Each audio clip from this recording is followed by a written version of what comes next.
Break news செய்திகள்.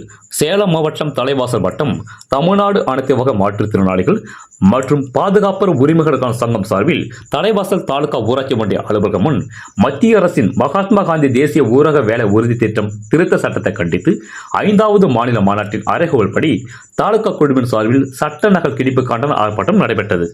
இந்த ஆர்ப்பாட்டத்திற்கு எம் ஜெய்சங்கர் தலைமை தாங்கினார். சங்கத்தின் மாவட்ட குழு உறுப்பினர் கே காளிதாஸ், மாவட்ட இன செயலாளர்கள் பி சின்னதுரை, வி அழகுவேல், மாவட்ட துணைத் தலைவர் ஆ கந்தன் போராட்டத்தை வாழ்த்தி பேசினார். மாவட்ட செயலாளர் எம் குணசேகரன் கண்டன உரையாற்றினார். போராட்டத்தில் 380க்கும் மேற்பட்டோர் கலந்து கொண்டு சட்ட நகலை கிழித்தெறிந்தனர். கொஞ்சம் குறைக்கிறோம் அப்படின்னு குறைச்சாங்க. அப்புறம் பாத்தீங்கன்னா அந்த விலையிலே இருக்கு. 480 ரூபா இருக்கும்போது சொன்னாங்க இல்ல, இப்ப விலை 1000 ரூபான்னு வச்சுக்க, 900 ரூபான்னு வச்சுக்க, 500 ரூபா இருக்கட்டும், 400 ரூபா நமக்கு மானியம் வருதுல்ல. ஐயா எங்க கையில 500 ரூபா கூட காசு இல்லை அப்படின்னு பண்ணிட்டீங்கன்னா உங்களுக்கு 15 லட்சம் ரூபா நாங்க கொடுக்குறோம் அப்படின்னாங்க. ஒரு ஆளுக்கு 15 லட்சம் ரூபா நாங்க கொடுக்குறோம். ஏன்னா இந்தியாவில் இருக்கக்கூடிய பெருமுதலாளிகளுடைய கருப்பு பணம் பல லட்சம் கோடி கிடக்குது. தேர்தல் வருது, 3000 இதெல்லாம் ஓடிட்டு இருக்குது. அப்போ நடக்குதா அப்படின்னா என்ன சொல்றாங்க, அதெல்லாம் நடக்குதான்னா நடக்கல. இப்ப என்ன சொல்றாங்க அப்படின்னா, அந்த கிராமப்புறத்தில் ஒரு பழமொழி இருக்குல்ல, கிடக்கிறதெல்லாம் கிடக்குது, கிளவி தூக்கி மனையில வைன்னு ஒரு பழமொழி இருக்குது இல்லையா, நம்ம நடைமுறை சொல்லு. என்ன சொல்றாங்க அப்படின்னா, 100 நாள் வேலையில இனிமேல் வந்து நாங்க உங்களுக்கு 125 நாள் கொடுக்க போறோம் அப்படின்னு சொல்றாங்க. இப்ப இங்க 100 நாள் வேலையா எல்லாருக்கும் கிடைக்குதா அப்படின்னா பிரச்சனை கிடைக்குதா, இவங்களுக்கெல்லாம் வேலை கொடுக்கணுமா அப்படின்னா கொடுக்கணும். இது அரசாங்கம் யார் நிதி ஒதுக்கணும் அப்படின்னா அரசாங்கம் ஒதுக்கணும். நாம் ஏன் இந்த போராட்டம் கொடியை பிடிச்சிக்கிட்டு நேற்றுக்கு இன்னைக்கும் தமிழ்நாடு முழுசும் கத்துறோம் அப்படின்னு சொன்னா, இப்ப மத்தியில் இருக்கக்கூடிய இல்ல அரசாங்கம் இருக்குல்ல, உங்களுக்கெல்லாம் தெரியும் யாரு என்னங்கிறது. எந்த அரசியல் கட்சி அது யாரா இருந்தாலும் நம்ம சொன்னோம்.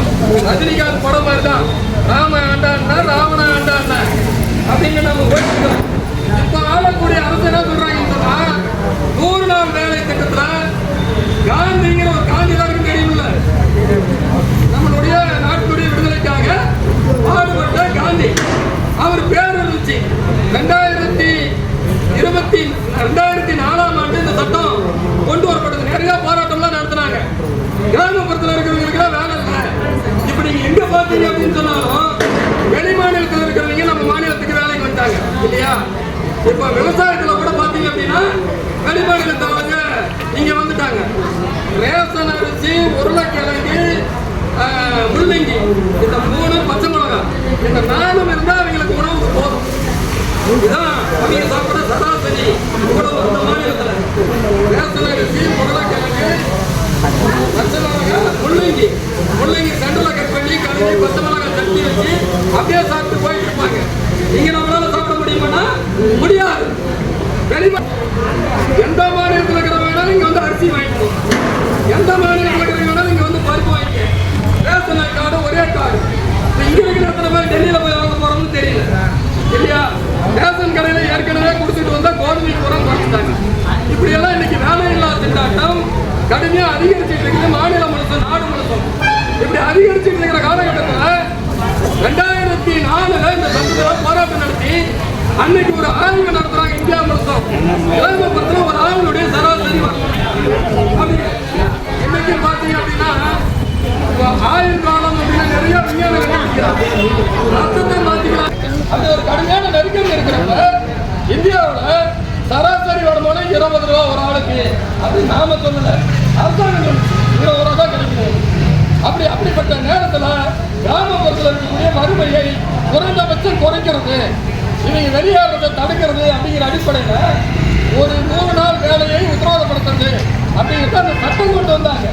இந்த சட்டம் பார்த்தீங்க அப்படின்னா மகாத்மா காந்தியின் பெயர்ல கொண்டுட்டு வரப்பட்டது. இந்த சட்டம் கொண்டு வந்து எல்லாருக்கும் வேலை கிடைச்சாலும் எல்லாருக்கும் கிடைக்கல, ஒரு பகுதி மக்களுக்கு கிடைச்சது. இதுல மாற்றுத்திறனாளிகள் எல்லாம் அப்ப யாரையும்